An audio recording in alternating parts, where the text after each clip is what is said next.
Une fois qu'il y a des audiences, des demandes de rencontre des représentants des régions,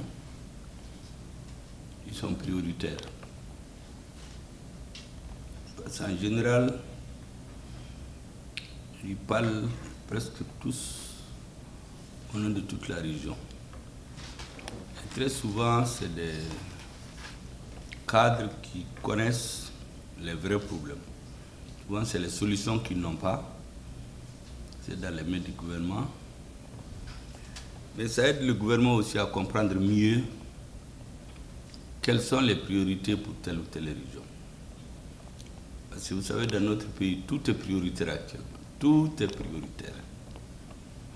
Quand on écoute les ressortissants des régions, on a le sentiment que c'est dans telle région qu'il y a le plus de problèmes. En réalité, le gouvernement se trouve dans une situation d'un père qui a plusieurs enfants. Chacun lui pose ses problèmes. Il doit être juste et gérer un bon père de famille. Le manque, il y en aura toujours. Mais l'essentiel, c'est d'être juste dans les décisions. Vous savez, la région de Sikasso occupe une place de choix au Mali, même si on n'en parle pas beaucoup. Lorsque, au début de la rébellion et pendant tout le temps, certains ont avancé à tort, je pense, que c'est par manque de développement qu'il y a la région. J'ai l'habitude de répondre à certains. La région qui a le PIB le plus élevé au Mali, tous pensent que c'est la région de Sikasso. Et c'est dans l'ancienne région, je veux dire. Mais la malnutrition sévère, statistiquement, c'est dans cette région. Il y a des zones où on n'a même pas d'eau. Un élément.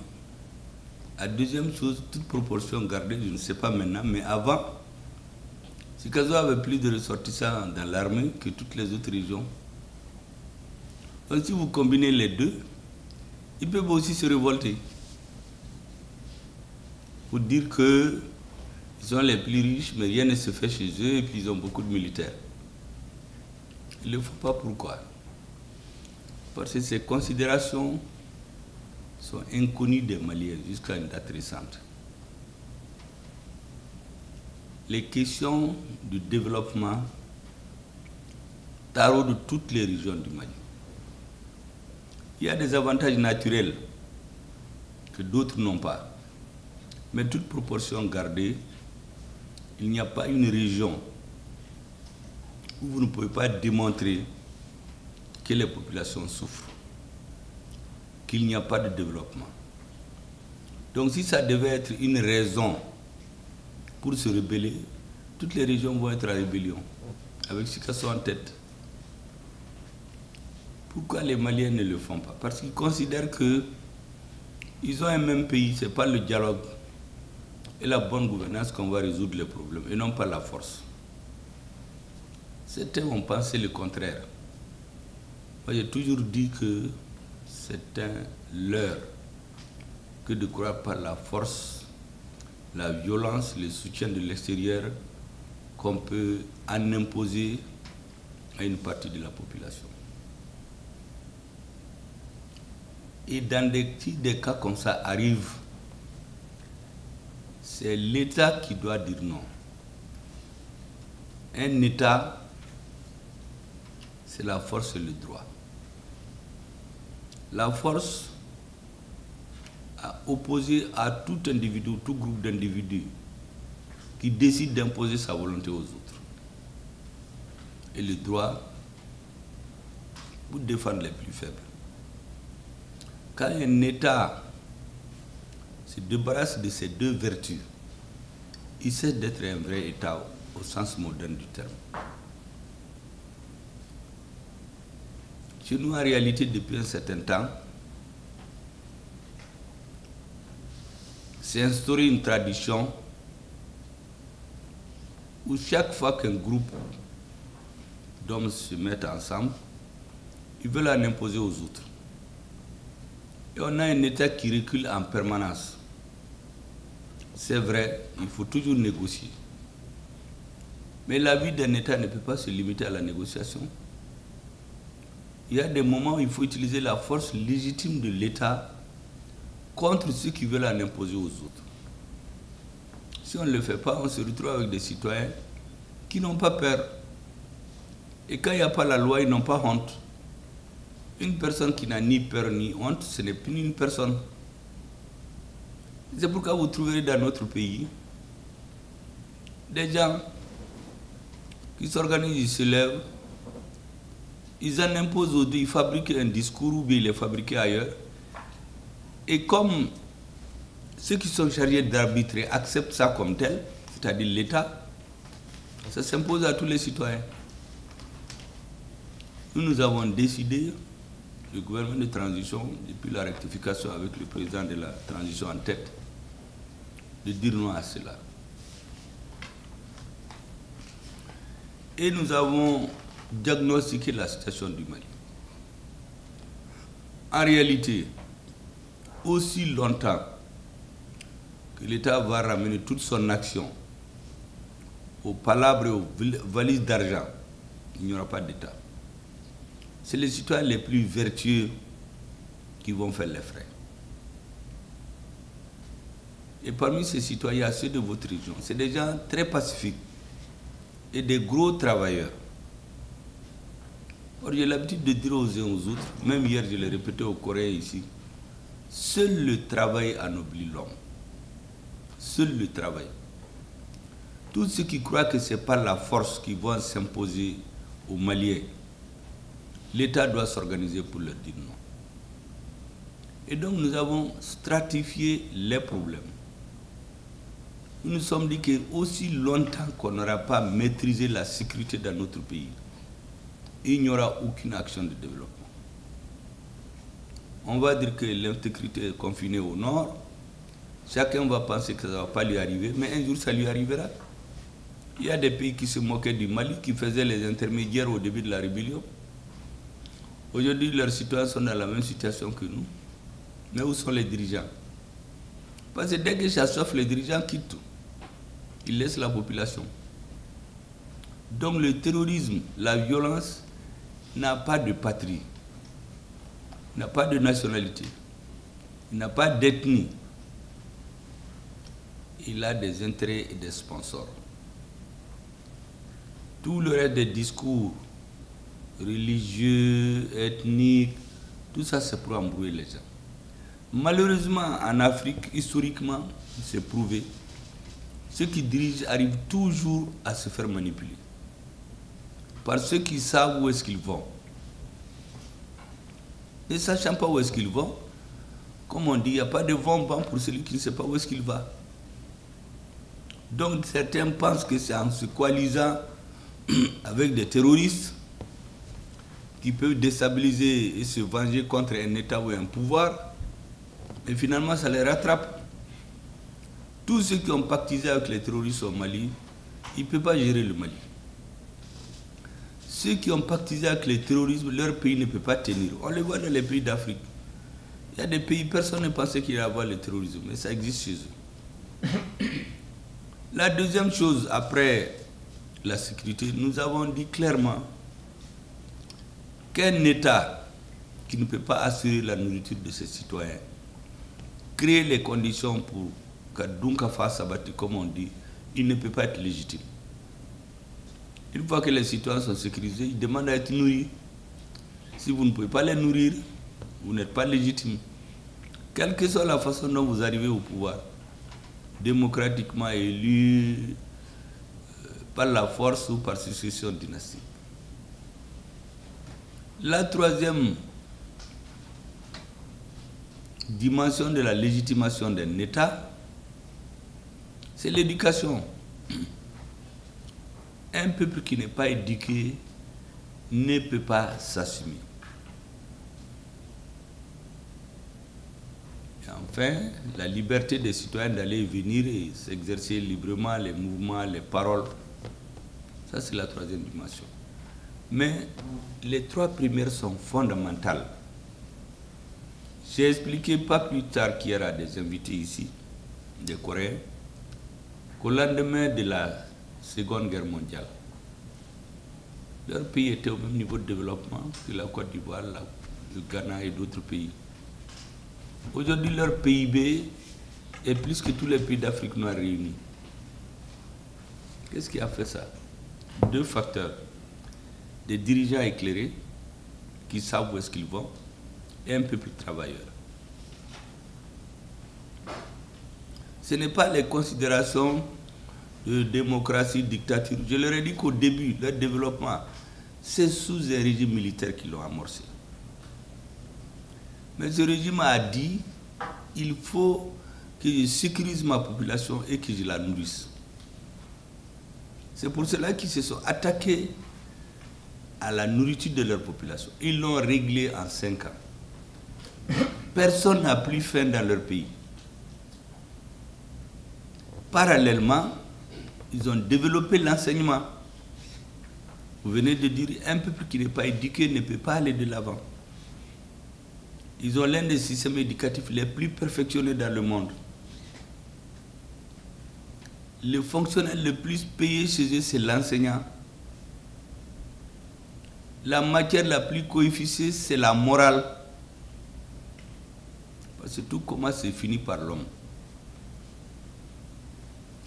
Quand lui l'a quitté, petit à petit, quand les gens ont mangé, ils sont éduqués, mais la société va se démocratiser par la force. Et aujourd'hui, d'un régime dit militaire, aujourd'hui le peuple peut se lever et enlever un président, c'est le cas chez eux, et le mettre en prison. Parce qu'il ne fait pas la fête du peuple. Donc la population a besoin d'être sécurisée, nourrie et éduquée. Tout le reste des discours, c'est pour nous embrouiller. Tous ceux qui imposent des priorités dans le processus de développement, ils n'ont pas passé par ça. Tout ce qu'il y a chez eux, c'est sur le sang et la sueur d'autrui que ça a été construit. Vous allez voir tous les grands édifices qu'il y a dans ces grandes capitales européennes. C'est sur le sang et la sueur des Africains. En Amérique, c'est sur le sang et la sueur des Africains, des Noirs déportés. On ne leur parlait pas de démocratie en ce moment. C'était entre une partie de l'élite, juste pour faire les chaises musicales, mais le développement, ils l'ont fait à partir de la force d'autrui. La même chose, c'est ce chemin que nous avons décidé d'emprunter. En tout cas, depuis le 24 août, sous la direction du président Assimi Goïta, nous avons décidé de mettre la sécurité comme priorité, l'agriculture comme deuxième priorité, l'enseignement. Et c'est pourquoi les universités dont vous avez parlé, Sikasso, Gao, Tombouctou, beaucoup étaient dans les tiroirs depuis longtemps. Mais nous nous sommes dit qu'il faut parallèlement faire ce qu'on peut. D'ailleurs, lorsqu'on discutait ici avec les ministres, bon, on a pris les choses là où elles sont. Sinon, si on fait une excursion en Nigeria, l'université, ce n'était pas prévu comme ça. Ce qui était prévu au Mali, c'est que le système des grandes écoles ayant fait ses preuves, l'ENI, l'ENA, l'IPER, l'école de médecine, il fallait les conserver. 1. Nous avons des gens qui quittent tous les pays africains qui viennent apprendre dans ces écoles. Et c'est un des meilleurs cadres chez eux. La deuxième chose, on a constaté qu'en Afrique, l'université est concentrée dans la capitale. Et on oublie le reste du pays. Le Mali a décidé de faire une université décentralisée. Chaque région avec une vocation précise. Tous les Maliens qui veulent faire électricité, énergie et autres, la faculté va se trouver à Kaï. C'est là qu'il y a les barrages, c'est là qu'il y a les mines. Tout ce qui concerne l'agriculture, la faculté va être à Sikasso. Tout ce qui concerne l'élevage et la pêche, la faculté va être à Mopti. Gao, je crois que c'était l'architecture, et Tombouctou, c'était les littératures. C'est ce schéma, c'est cette loi-là qui était sur la table du ministre de l'Éducation avant mars 91. On a fait 30 ans à piétiner, les gens ont déchiré, ils ont mis dans les tiroirs. On a fait 30 ans à tâtonner. Après, on a créé une université sur papier. Il n'y avait pas d'école, il n'y avait rien. Il fallait juste que l'histoire retienne que quelqu'un a créé l'université. Une université qui n'a pas d'école, pas de classe, il n'y a pas de bibliothèque. Mais c'est de nom seulement. Donc on fait les murs. Les professeurs ne sont pas mis dans les conditions pour enseigner. Mais on a fait le débat, la majorité, je crois que le gouvernement a décidé de ne plus retourner en arrière, mais de continuer avec ce qui existe déjà. Donc, on a décidé de la création d'un certain nombre d'universités. Sikasso, je crois, Tombouctou, Gao, Kaï.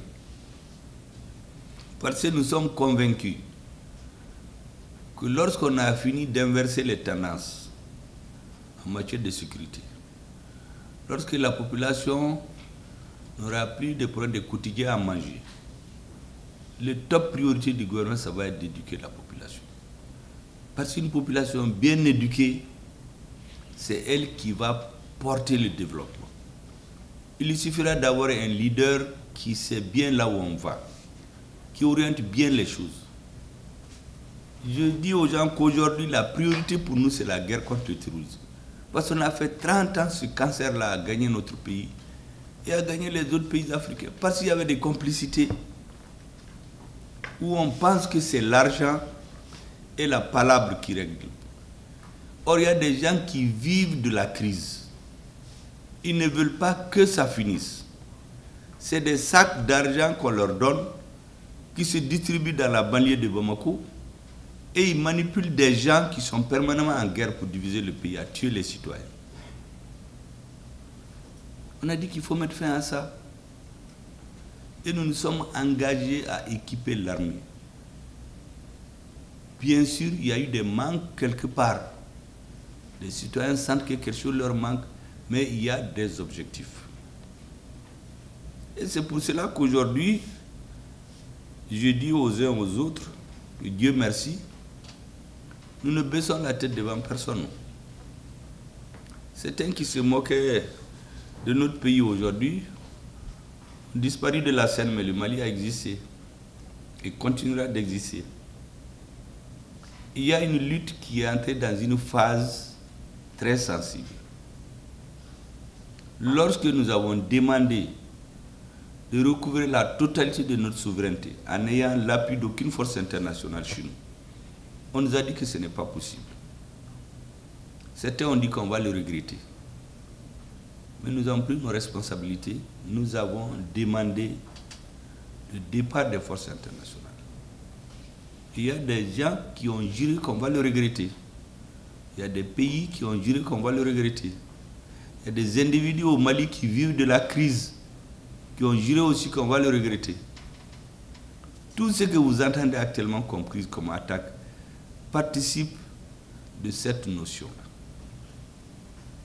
Chaque fois que nous posons des actes importants de souveraineté, vous aurez remarqué, il y a des tensions géopolitiques. Il y a une recrudescence de la crise. Mais l'histoire a montré que c'est les peuples qui refusent de céder. C'est à eux qu'appartient le dernier mot. Notre guerre est juste. Et donc nous allons la remporter. Il fallait avoir des leaders qui comprennent cela. On avait le même peuple, la même armée, les mêmes ressources avec l'aide extérieure à moins. Pourtant, on ne parle plus de recul stratégique, couper le pays. Récemment, quand nous avons pris le camp de Ber, jusqu'à présent, il y en a qui jurent que nous allons le regretter. Que nous ne prendrons pas les autres camps, Tessalit, Aguelhop, Kidal, Menaka. On va les prendre, Inch'Allah. Donc il y a cette bataille que j'explique souvent aux citoyens.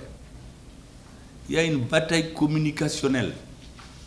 Par exemple, quand vous entendez l'embargo du Tombouctou, effectivement, dans des tournants historiques comme ça, la situation ne peut pas être comme avant. Quand un camion s'embourbe quelque part, on dit que c'est parce qu'on veut que la ministre quitte. Mais les camions s'embourbaient avant. Quand on sort sur un Neuilly, on dit que c'est parce qu'on a demandé à être seul. Plus la communication, parce qu'il n'y a pas l'esprit de guerre. Les Maliens ne sont pas habitués à la guerre. Les sociétés européennes se sont construites sur la guerre. Avant l'invention de la bombe atomique, tous les 50 ans, les frontières étaient faites et défaites. Chez nous, les gens sont habitués à la paix. Mais il y a des moments où il faut prendre son destin en main. La liberté de notre pays n'a pas de prix, il a un coût que nous avons décidé de payer. Donc pendant qu'on est dans cette situation, on a décidé de nous déstabiliser. Donc ce qui s'est passé à Gao, à Tombouctou, tout cela participe de cette tension. Donc c'est le moment où notre peuple doit tenir bon. Et les soldats doivent être soutenus. Parce qu'une équipe, les supporters d'une équipe la soutiennent dans le pire et le mal, et le bien. Ce n'est pas seulement quand on gagne qu'on supporte. Donc ils ont besoin du moral aujourd'hui. J'ai même téléphoné pour féliciter celui qu'on appelle Alpha Oumar, un marabout de Gao. Au moment où les kamikazes rentraient dans le camp à Gao, il était dans sa mosquée de prière. Et il a dit haut et fort que 2023 ne sera pas 2012, que les terroristes l'entendent et leur chef. C'est de ça que les Maliens ont besoin aujourd'hui. Parce qu'ils pensaient que les gens allaient paniquer. Pendant ce temps, ils ont mis des gens sur les réseaux pour dire qu'on a abandonné le Nord, qu'il n'y a rien. Voilà des citoyens. D'autres font des vidéos pour dire que le Nord va se diviser du Mali.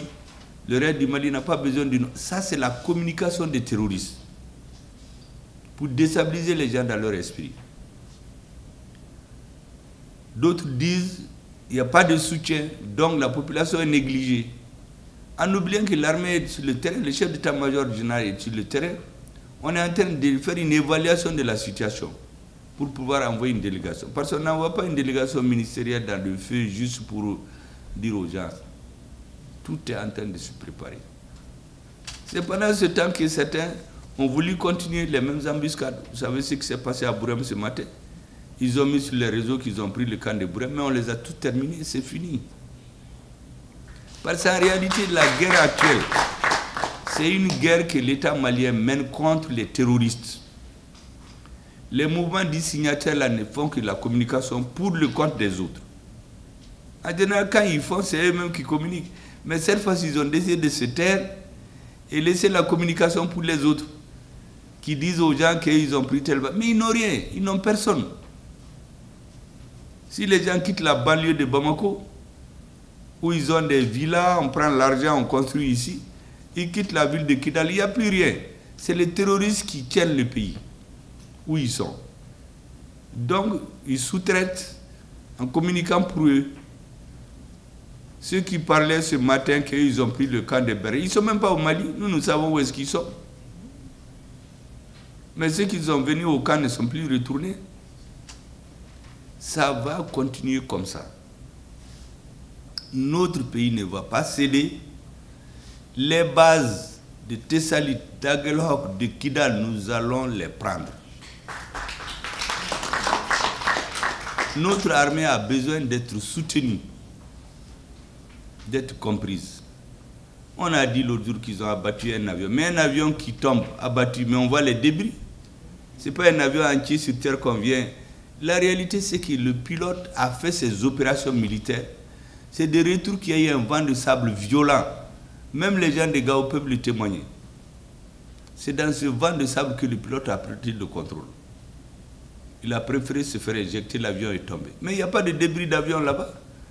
Un avion qui est abattu, mais on attrape le pilote. Mais nous, nos forces armées ont été prendre notre pilote, on l'amène. C'était à non loin de Gao.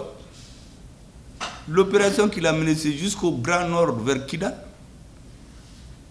C'est au retour vers, je ne sais pas, Ouabaria ou bien, comment ça s'appelle, ou bien Makouladji. C'est dans un village qui n'est pas loin de Gao que c'est arrivé.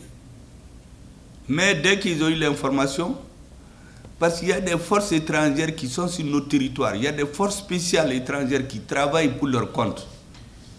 Donc pour démoraliser les Maliens, ils ont crié Haro, oui, on a abattu un avion. Mais vous n'avez pas la photo de l'avion, vous n'avez pas le pilote. Le pilote est chez nous. L'avion, il y a des épaves de l'avion. Mais c'est pour déstabiliser notre société. Les gens n'ont pas l'esprit de guerre dans notre pays. Ils ne sont pas habitués aux difficultés. Donc la situation ne peut pas être comme avant. Je vous assure que quand les terroristes vont être vaincus, vous allez voir, tous ces communicateurs sur les réseaux sociaux là, ils vont arrêter ou ils vont revenir au Mali. Parce que si c'est des Maliens, nous avons dit, tous ceux qui sont Maliens qui veulent, ils n'ont qu'à venir. Nous allons appliquer l'accord là de façon intelligente. On ne fera la guerre contre aucun Malien, sauf celui qui prend les armes pour s'imposer aux autres. Nous n'allons pas plier devant eux. Ça, c'est terminé, c'était avant. On n'a pas de dirigeants comme ça à la tête du Mali, qui pensent que c'est l'argent, la corruption, la palabre qui règle tout. Il faut palabrer, mais il faut avoir la force de l'État. Tous les citoyens doivent être égaux. Personne ne s'imposera plus au peuple malien parce qu'il a les armes. Quand ça c'est fini, ou parallèlement à cela, le président, vous avez appris ce qu'il a fait pour les agriculteurs cette année.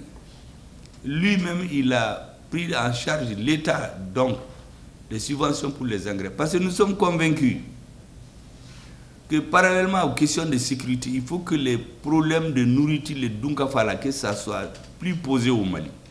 Tous les candidats qui viennent au présidentiel disent il y en a même qui a dit que le jour où il n'y aura plus de moustiques. Bon, ça c'est rigolo bien sûr. Mais d'une façon générale, il faut résoudre la question de la nourriture des Maliens. Toutes les grandes nations ont passé par ça. Mais c'est chez nous qu'on vient embrouiller la tête des gens. C'est très clair chez nous. Parallèlement, il faut renforcer l'éducation. Je vous assure que dans 20, 30, 40 ans, si on continue cette ligne, les citoyens seront tellement éclairés que personne ne peut plus les manipuler. Maintenant, il y a des gens qui vivent de la manipulation sur les réseaux sociaux. Vous avez des gens qui sont au Mali, qui roulent en véhicule 4x4, qui ont des garde-corps, qui ont des villas. Le monsieur, tu ne sais pas le travail, qu'est-ce qu'il fait? Son travail, c'est quoi? Les dirigeants qui ne sont pas honnêtes, il va les médire, il l'appelle pour le corrompre. Avec cet argent de la corruption, il devient une vedette dans le pays. Et la manipulation, bonjour. On est dans ça, on ne connaît pas la ligne des gens. En fonction des événements, les discours changent et ils ont de l'argent. Ça, c'est terminé au Mali.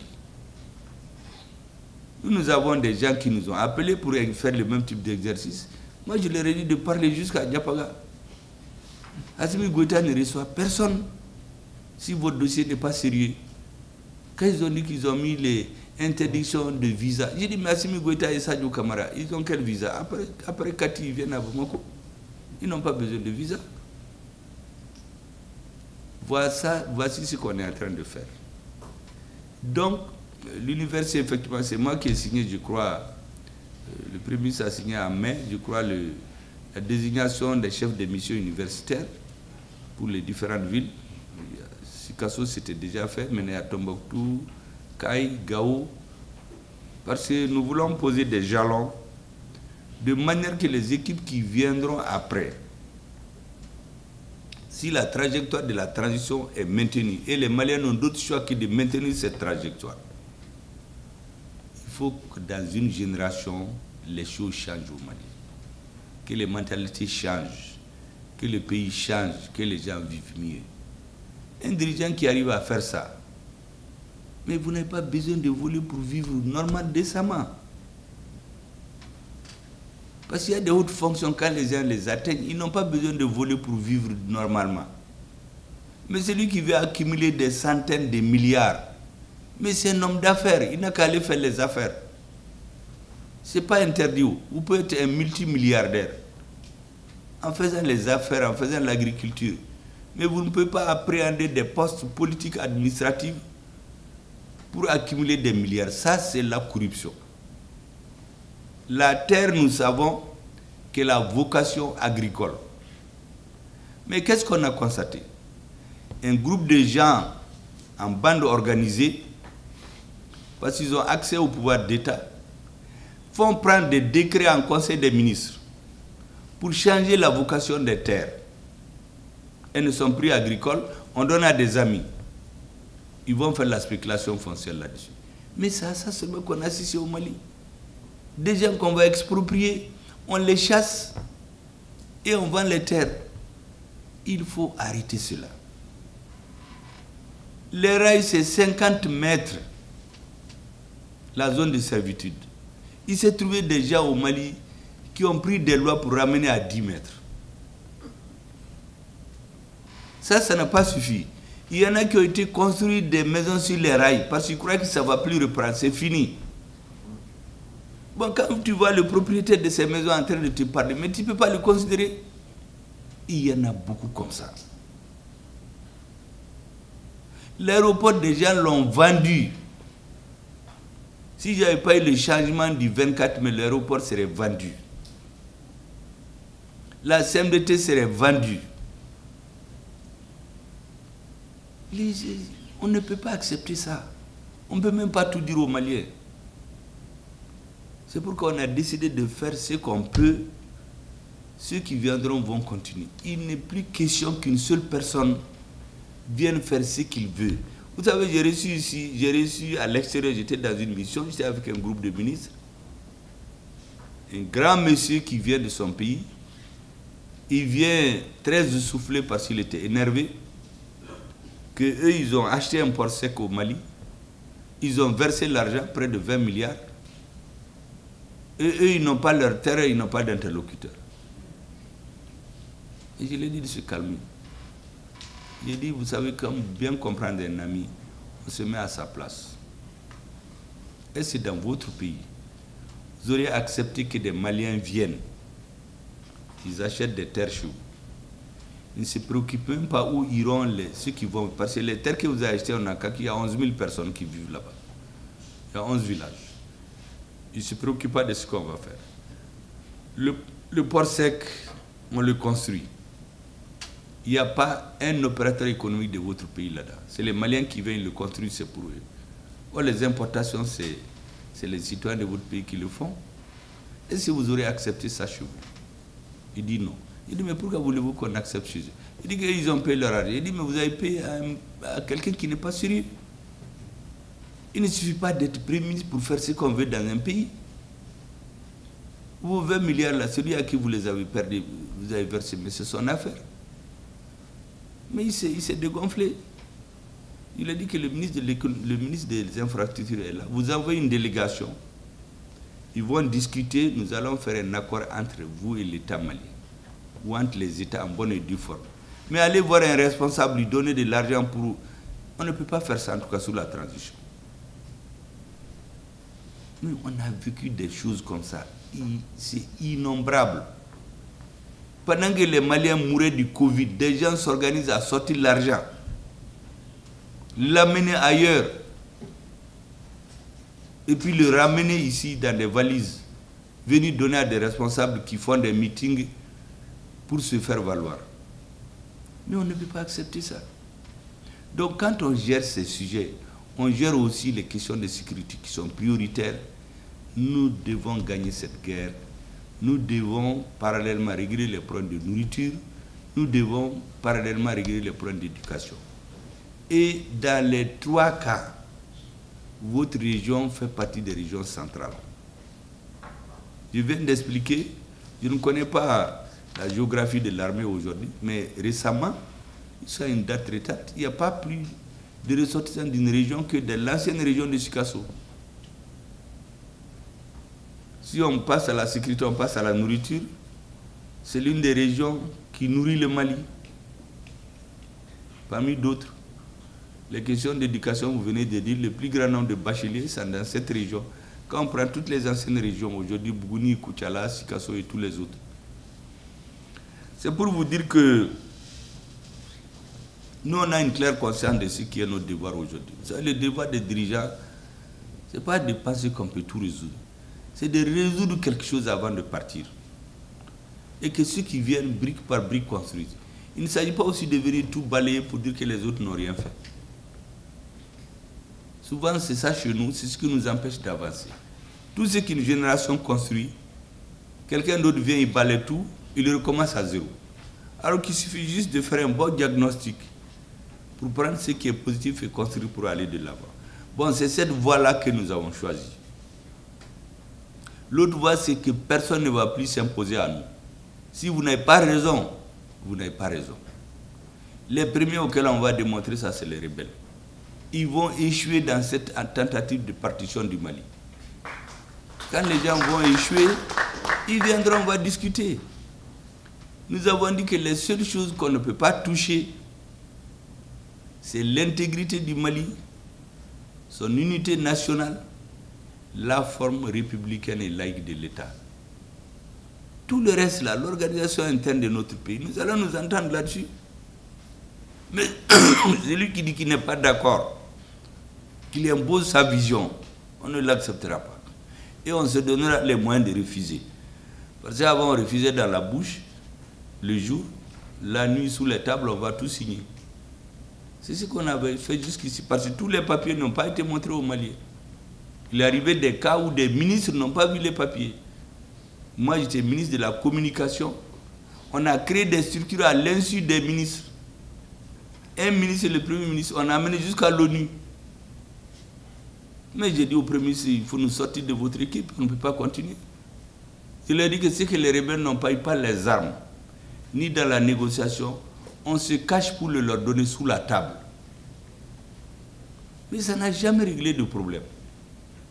Chaque fois qu'un dirigeant dans un pays s'est accoquiné avec les adversaires du pays, ça ne lui a jamais porté bonheur. Tôt ou tard, ils vont se retourner contre lui.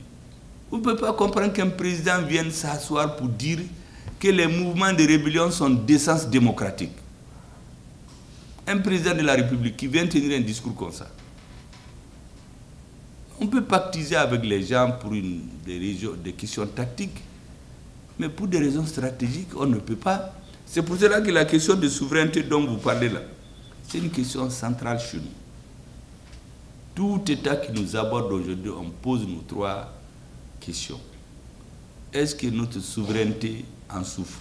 Si oui, on met une croix là-dessus.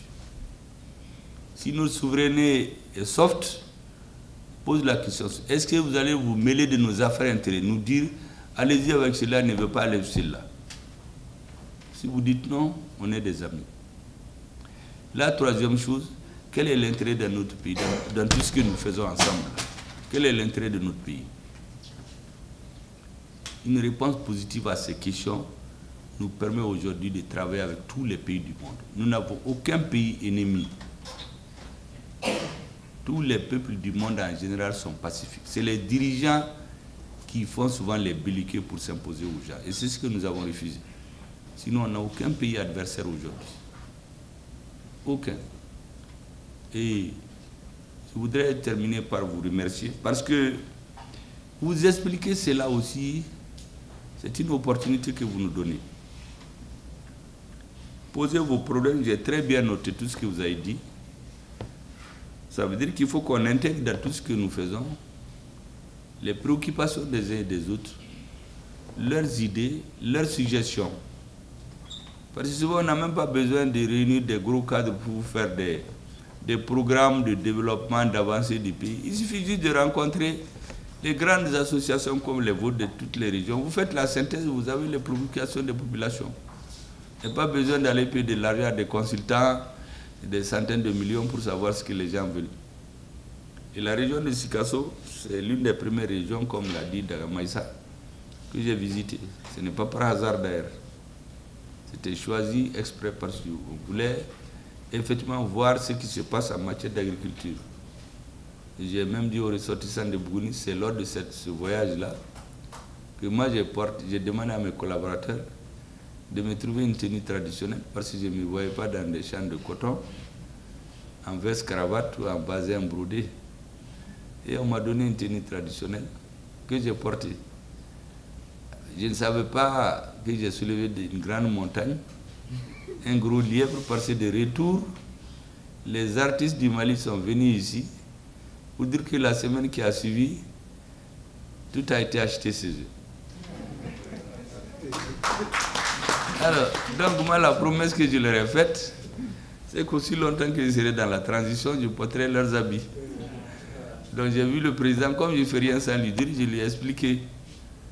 Bon, les ministres suivent, mais chacun c'est suivant son choix. En tout cas, nos artistes sont très contents, c'est l'essentiel. Donc, toutes les vestes, les bazins brodés que j'avais cousus, j'ai déposé d'abord, en attendant la fin de la transition.